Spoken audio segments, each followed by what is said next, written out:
We got a smidge greedy last week, so this week we are going to ride the rainbow, absorb the sun like a greedy perennial, and check out the very best bespoke warbands Warcry has to offer.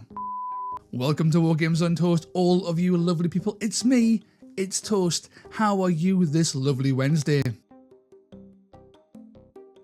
Bespoke warbands are awesome, and even when they're terrible, they always end up looking awesome. Push comes to shove, they're just sexy on or off the battlefield. Groovy. And what's more, some of them are actually good. No, don't turn off the video just yet. I am not crazy. Despite all the hubbub surrounding the compendium and its ability to destroy the foundations of the earth, there are still some bespoke warbands that can not only stand toe to toe with the compendium, but actually give it a good run for its money. And you know what? We're going to talk about those factions today.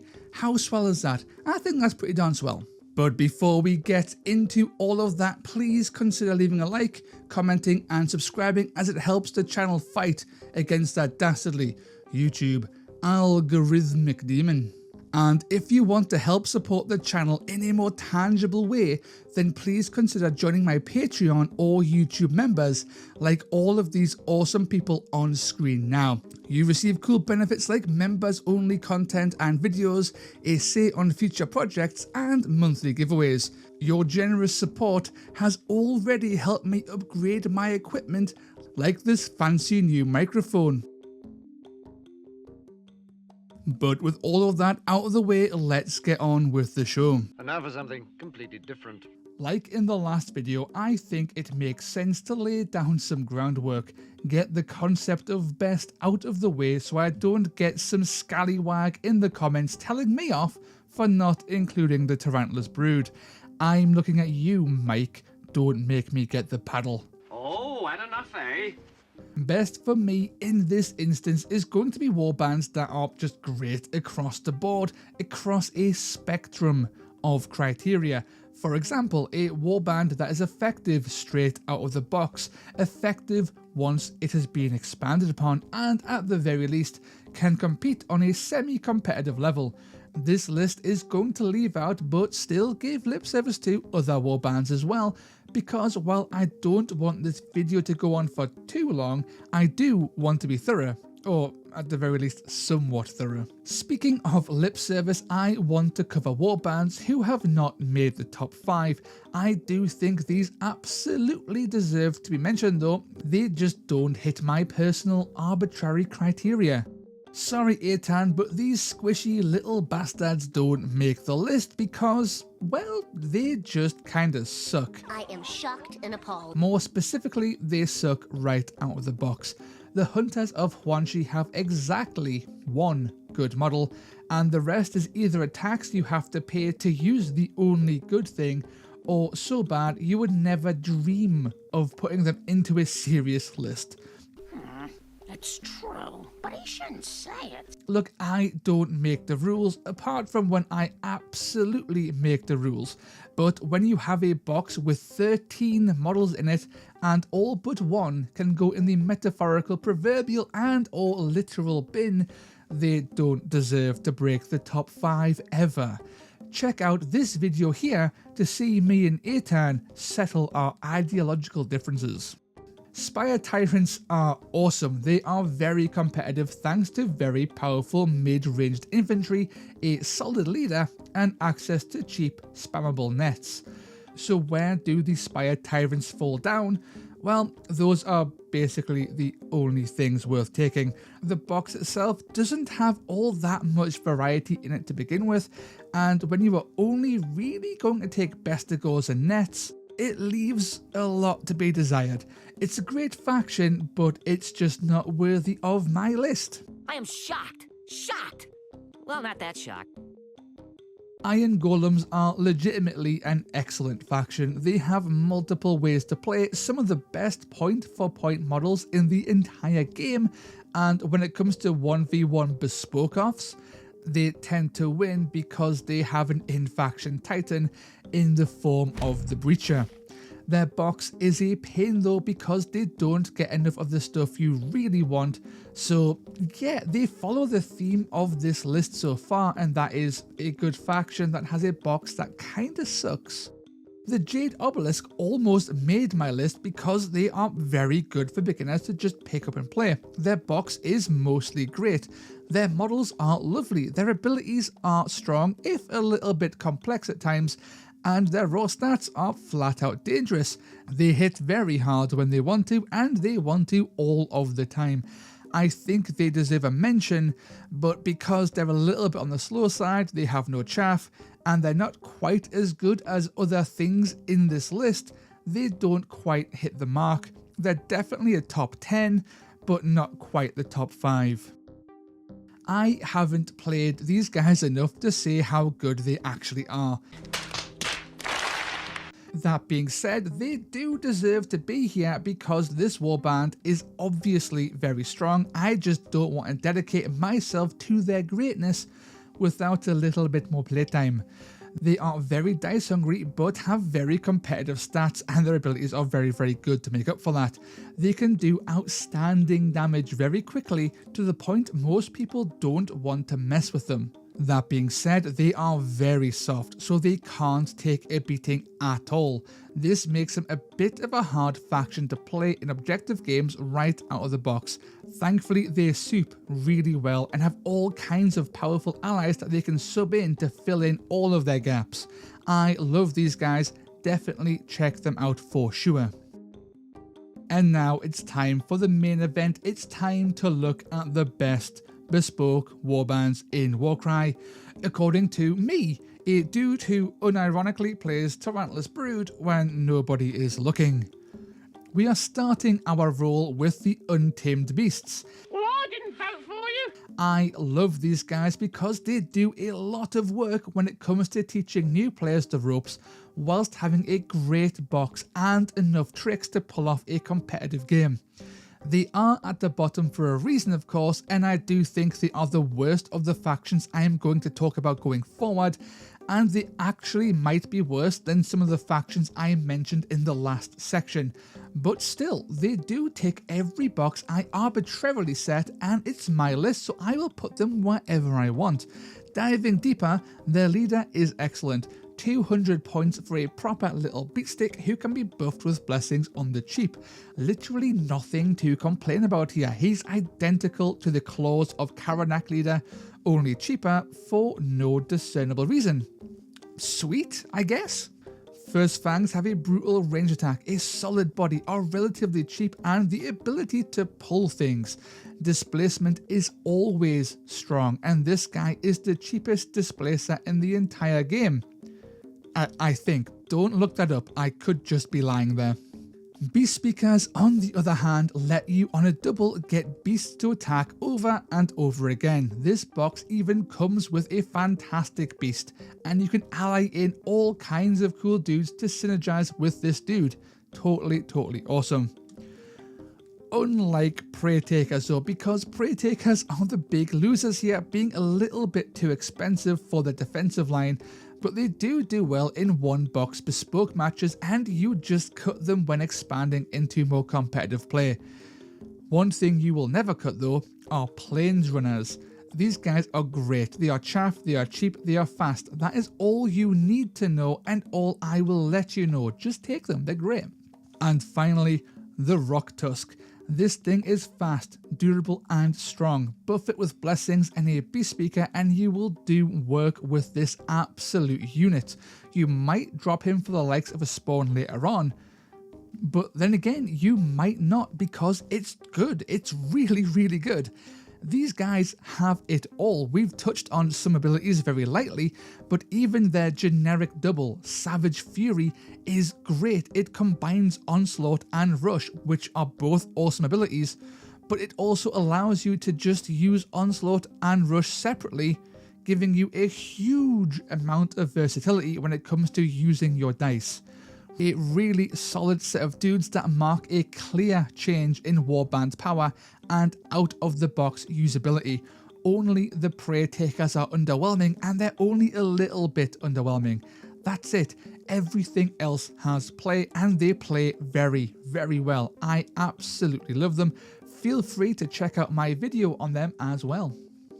The Gorgia mod pack is a real threat on the tabletop and has some very powerful allies that it can bring along to shore up most of its weaknesses. The Gorgia mod pack are unbelievably fast with movement 5 and faction wide access to charge. These guys project threat like crazy, and your opponent needs to constantly be aware of your reach. Anyone who opposes me will be destroyed. They do have weaknesses, of course, namely their strength can be a little bit on the low side and their toughness is abhorrent at best. They are the definition of a glass cannon, but they wear that title with pride. Oh, and most of them can't carry treasure tokens or open doors, so bear that in mind. Their leader is the star of the show. The clawback is so good, destruction players can have and should be using him as an ally. He is very fast, very powerful, and has loads of wounds. There is literally nothing to complain about here. He is great.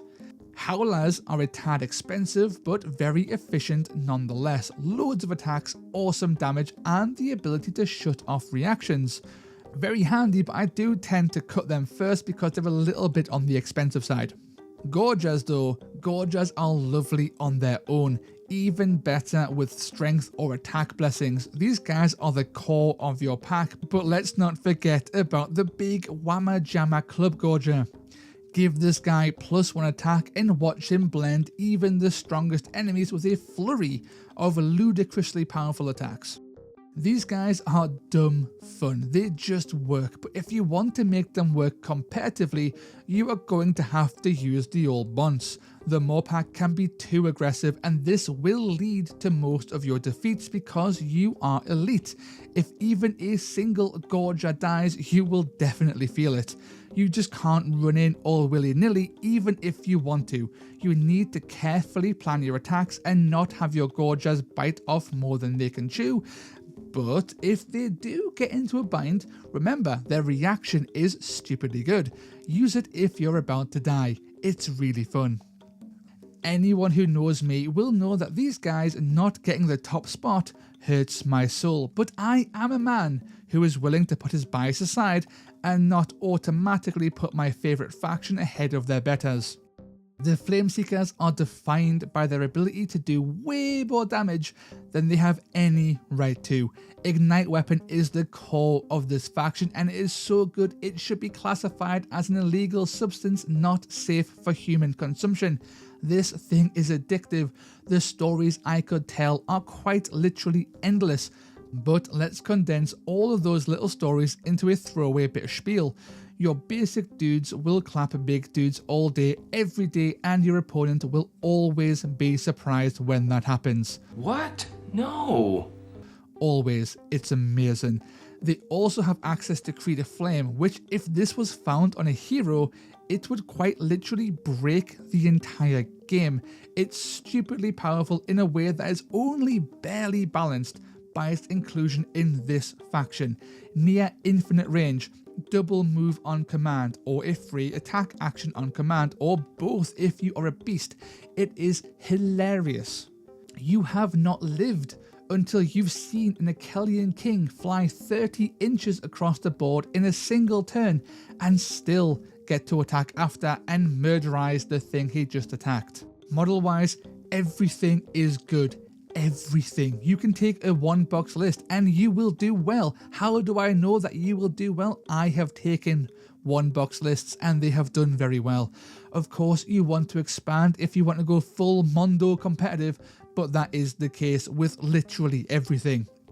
Your Rune Fathers are brawlers that can kick the snot out of most things that dare come near them. My Rune Father anecdotally has soloed a Myrmidon, Crushers, Primes, and even a Chimera this one time. He's just tough enough to take a hit and more than strong enough with Ignite Weapon to take a chunk out of anything in the game. Drothmasters are very well priced for their stats and are always a must take. They are the dudes that have access to Creed of Flame. That's all you need to know. Take them, they are stupidly good. Thanes are another brawling bully who likes to just hit things. They mulch chaff, they can take a hit, they can even nuke things from orbit with their unique triple. That being said, I do find myself dropping these guys nowadays, but they are very effective and are always worth considering. Now, Kindle Droths are technically the big losers here, but that's because everything else around them is so good, and even then I have ran lists running multiple Kindle Droths and they have been nightmares to deal with. They are a little bit too squishy, but with +1 crit on their melee attack and supported with the likes of Creative Flame and Ignite Weapon, they can do a lot of work. Remember, they are beasts, so with Creative Flame they get to move, attack, and still retain the activation for another 2 attacks. That 12-4-2-4 profile is looking really, really nice. But Scale Breakers are the bee's knees though. They are fairly cheap and very strong. They synergize with Ignite Weapon like nothing else. People will very quickly realize that they just can't stand next to a Scale Breaker because there is a very high chance that the thing you just placed there is about to die or take ludicrous amounts of damage. Put it this way, on average a Bakaza Breaker with +1 crit, which is my preferred way to run them, will do around 20 damage with Ignite Weapon when they attack twice. This guy costs 95 points. Don't mess with him. You will regret it every single time. Sadly, these guys are a little bit slow and are quite fragile, which does hold them back. They are also very dice hungry because they need that dice to move faster and deal more damage. If you get a bad ability roll, your guys will be left high and dry. They do love good allies though, and Primes, Hexbanes, Hunters and Achillean Kings are all excellent additions. The Undead are here and they are here to take all of your bollocks. These guys are the cool Undead Swarm faction, the faction that is fun to play against because it's not Soulblight Gravelords, the faction that requires more brains than I have to run well. It's fucking love! The Royal Beast Flayers thrive off 2 abilities, Sound the Hunt and Pack Tactics. Sound the Hunt is stupid. It's an ability with the power of a triple, but on a double. Royal Beast Flayers are crazy mobile because they have bonus moves on speed dial, and they love to move because of Pack Tactics. That's right, Pack Tactics is hilarious and the main way Royal Beast Flayers deals its damage. For every Royal Beast Flayer model within 3 inches of an enemy, that enemy takes 2 damage. Combine this with a high model count, bonus moves, and the ability to outweight your opponents, and you have quite the nuke on your hands, especially when you factor in the fact it ignores all toughness. But that's not all, because their models are really good too. Flame Masters are needed for Pack Tactics, but also have a genuinely great offensive stat line at a solid price. Their only downside is that you tend to want them to go last, so you can't often leverage their damage as often as you might want to. That being said, Pack Tactics is very powerful, so powerful that you will put it ahead of your punch 9 times out of 10. Offal Hounds are fast, semi-durable and fairly cheap. I don't see them get much play, but I can see them doing work in the right list, in the right mission pack. These guys are the big ones. Barons give you access to Sound the Hunt, are way cheaper than they should be, and can hold their own in combat thanks to a great stat line. You can easily take 2 of these guys in your lists and you will get endless value out of them. If they get assassinated, it does kind of suck, so they are a weak link in that sense. Kind of. Squires can be skipped entirely because they are, well, they're bad. They're way too expensive and are overshadowed by everything. A complete waste of your time. Trackers though, man, well, trackers, they're wonderful. Cheap, cheery chaff who you will spam until everything around you has died of death. Take whatever you want and then pour all of your points into trackers. Hitting 10 or 11 models is a solid idea, and this is very achievable just by clogging all of your holes with more trackers. Royal Beast Flayers do work out of the box. but they do need a little bit of help. They almost didn't make it, but I was merciful because this is my list. I can do what I want.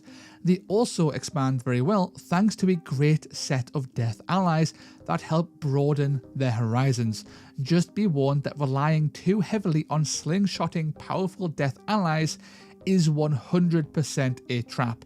Don't go overboard with expense. Don't get too opulent. You only really need one powerful ally to round this faction out.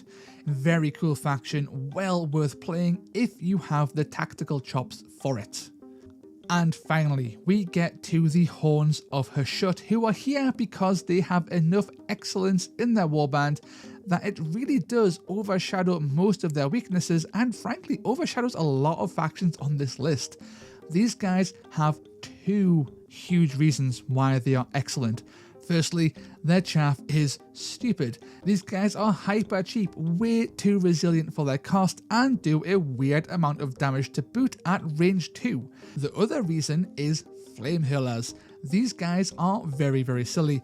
Great range profile, solid defenses, stupidly good ability, shockingly cheap.